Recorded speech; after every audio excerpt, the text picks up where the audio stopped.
Bonjour à tous. Donc aujourd'hui, je suis heureux de vous retrouver pour le partage du mercredi après-midi.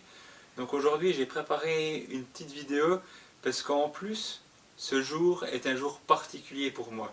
Le 23 mars, c'est un jour où chaque année, ma famille, mes amis, mes proches, mes collègues de travail ou même des anciens élèves que j'avais quand j'étais surveillant au collège m'écrivent, m'appellent, m'envoient des messages et me témoignent beaucoup d'attention.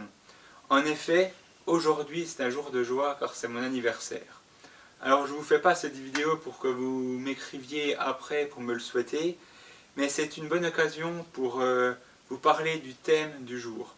Et vous trouverez une certaine résonance avec les propos d'Ésaïe de dimanche dernier pour débuter le culte. Ces derniers jours, je lisais un plan de lecture biblique sur le top chrétien et le thème m'a particulièrement touché. C'est le thème de la joie. Mais alors que je suis en joie, comment ce jour est vécu par d'autres personnes? On a vécu la crise du Covid-19, la guerre fait rage en Ukraine, la Chine menace d'envahir Taïwan, des maladies font rage, les famines sont présentes également. Des personnes décèdent, d'autres se retrouvent seules. Certaines pensent qu'ils ne sont pas assez extravertis, assez bien aux yeux des autres, assez intelligents, assez aimés, ou bien qui tombent facilement dans le commérage, dans l'impureté sexuelle, dans des addictions diverses, ou encore que certains ont le poids qui les accable beaucoup sur les épaules. Ils ont un poids parce qu'ils ont des soucis financiers, ils ont des problèmes au travail, ils ont un problème avec leur scolarité. Alors dans telles circonstances, comment est-ce que je peux être reconnaissant et dire qu'aujourd'hui est un jour de joie? Eh bien, il y a des jours où nous réjouir est bien la dernière chose que nous voulons faire. Notre morale est au plus bas, nous sommes épuisés, dépassés par nos situations, et le chagrin ou la culpabilité peut nous écraser. Et pourtant, Psaume 118, verset 24 nous dit « C'est ici la journée que l'Éternel a faite, qu'elle soit pour nous un sujet d'allégresse et de joie. » Les auteurs des psaumes se sont souvent retrouvés, sentis dans cet état, mais ils n'ont jamais cherché à cacher leurs sentiments face à Dieu. Et à mesure qu'ils lui parlaient, leurs supplications, leurs cris se sont transformés peu à peu en louanges. Dans ces moments-là, lorsque nous n'avons aucune envie de nous réjouir, disons tout simplement au Seigneur ce que nous vivons. Venons à lui, vraiment, et il nous mettra à cœur des raisons de nous réjouir. Il nous permet déjà de vivre une journée de plus et d'avoir une occasion de servir. Déjà rien que ça, c'est un sujet de reconnaissance.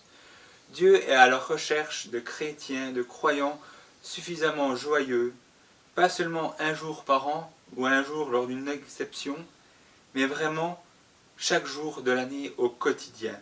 Psaume 94, les versets 18 et 19 nous disent « Quand je dis mon pied chancelle, ta bonté, ô Éternel, me sert d'appui. Quand les pensées s'agitent en foule au-dedans de moi, tes consolations réjouissent mon âme. Tes consolations réjouissent mon âme. » Pour laisser nos soucis et retrouver notre joie, disons simplement à Dieu ce qu'on a sur le cœur.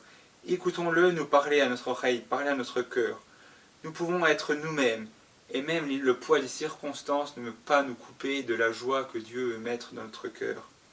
Nous ne devons pas les négliger, bien sûr, car ce que nous vivons est bien réel et nous impacte. Mais Dieu est plus fort, il nous donne sa paix et nous en rend victorieux. Dieu ne fait pas que simplement gouverner tout l'univers, il se soucie de ceux qui font appel à lui. Cela confirme toute l'affection que Dieu a pour chacun d'entre nous, pour cette affection d'amour qu'il nous porte. Il nous enseigne par là à tenir bon à travers les épreuves et à ne jamais baisser les bras. Même quand les situations sont difficiles, à travers cela, il nous permet d'avoir comme une occasion de pouvoir rejaillir cet amour, malgré lui, se sentir porté par lui. Dieu est présent dans notre cœur, quand nous l'avons accepté comme notre Seigneur et Sauveur. Il nous accompagne où que nous allions, quoi que nous fassions, quoi que nous vivions. Voilà pourquoi nous pouvons être reconnaissants et dire que ce jour est un jour de joie.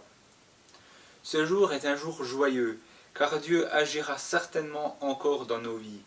Il ne s'agit pas de s'en auto-persuader avec une méthode couée, que tout va bien si je le pense très fort, mais bien d'être conscient et serein dans ce que nous vivons, car Dieu est présent avec nous. Que nous soyons nouveaux dans la foi ou affermis depuis plus longtemps, nous risquons tous de chuter à un moment donné ou à un autre. Confions ces situations de danger à notre Dieu. Laissons-le nous fortifier, laissons-le nous relever, car jour après jour, si nous restons accrochés à lui, Dieu ne nous laissera pas à terre ni nous écrasera davantage. Dieu nous aime, et pour faire face à nos questions, il répond par la croix. La croix est l'ultime preuve de son amour pour nous. C'est ce qui peut aussi nous rendre joyeux. Je vous invite à regarder à votre vie passée quelques instants. Chaque fois que vous traversiez des moments de difficulté, de doute, de questionnement, des moments douloureux et difficiles à vivre, qu'est-ce qui vous a aidé à vous en sortir? Vos propres forces, ou est-ce que vous avez compté sur Dieu? Est-ce que Dieu a opéré en vous des actions qui peuvent vous rendre la joie et vous dire que vous n'étiez pas seul?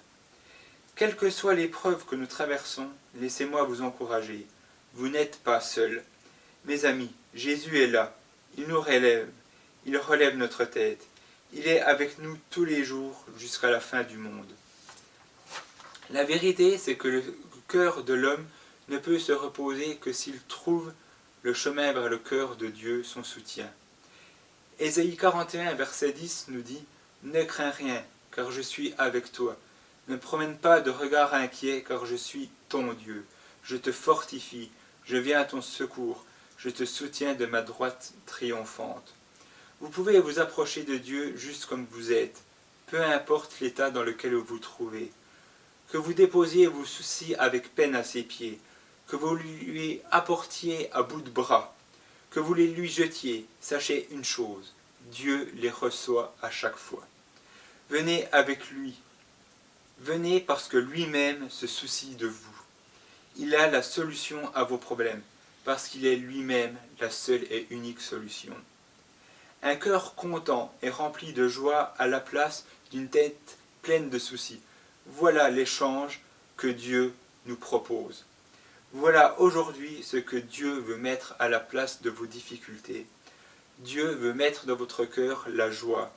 Aujourd'hui, je vous invite à vous approcher de Dieu comme vous êtes, à lui confier avec authenticité vos soucis, à lui demander un échange de joie à la place de la tristesse.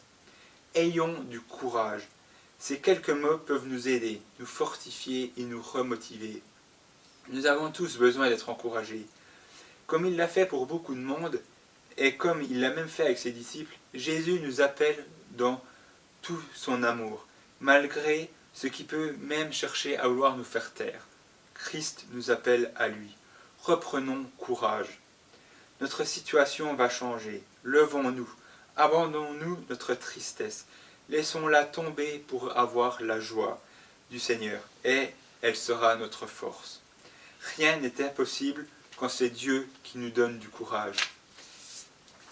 Et si la Bible dit dans 1 Thessaloniciens 5, « Soyez toujours joyeux », c'est bien que c'est possible.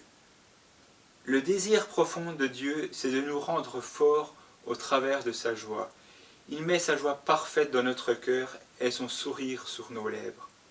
Louons Dieu et laissons-le nous remplir de sa joie. La joie est une arme puissante.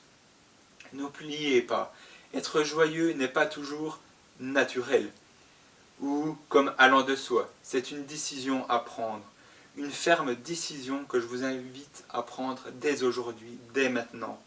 Aujourd'hui, mes amis, soyez dans la joie par la puissance du Saint-Esprit. Alors pour conclure, j'aimerais vous laisser 2 ou 3 pistes de reconnaissance possibles à avoir dès aujourd'hui. Et malgré tout ce que nous pouvons vivre ou ce qu'on va traverser au travail, à l'école, on peut être joyeux aujourd'hui. Le premier sujet, c'est que Jésus est avec nous.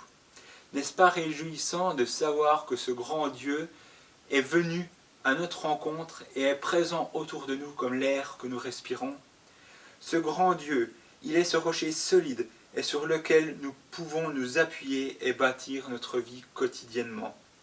Comme l'air nous est vital pour vivre, Dieu nous est vital aussi pour être joyeux et pouvoir traverser sereinement ce que nous vivons. La deuxième piste que je peux vous donner et qui nous remplit de joie, c'est que Jésus crée une relation intime avec nous. Jésus a donné sa vie pour que nous puissions avoir cette relation de cœur à cœur avec lui. Nous n'ayons plus besoin de faire toutes sortes de rituels divers et variés pour nous approcher de lui. On peut venir à lui librement. Et cela peut nous remplir de joie. C'est bien de connaître des choses sur Dieu, mais c'est encore mieux de le connaître lui personnellement. Et le troisième encouragement que je voudrais vous laisser, c'est que Jésus nous fait des promesses. Oui, il nous fait des promesses, mais ce ne sont pas des promesses en l'air qu'il nous fait. Il nous fait ces promesses parce qu'il nous aime. C'est vraiment une chose importante. Les promesses que Jésus nous fait, il va les tenir. Nous pouvons être certains que les promesses que Christ nous donne seront tenues. Il étend sa main d'en haut, me retire des grandes eaux. Il me saisit et me délivre. L'Éternel est mon appui devant tous mes ennemis. Dieu s'élève avec éclat et il marche devant moi. C'est avec les promesses de ce chant que je vous laisse. Mais grâce à Dieu, nos difficultés actuelles deviendront des sujets de reconnaissance plus tard. Sommes-nous conscients de tous les moyens que Dieu a mis en œuvre et met encore à notre disposition pour nous aider, nous aimer, nous rendre joyeux? Quelle marque de joie pouvez-vous retenir dans vos journées pour en être reconnaissant? Je vous souhaite une bonne fin de journée et n'oubliez pas, soyons reconnaissants car ce jour est un jour de joie.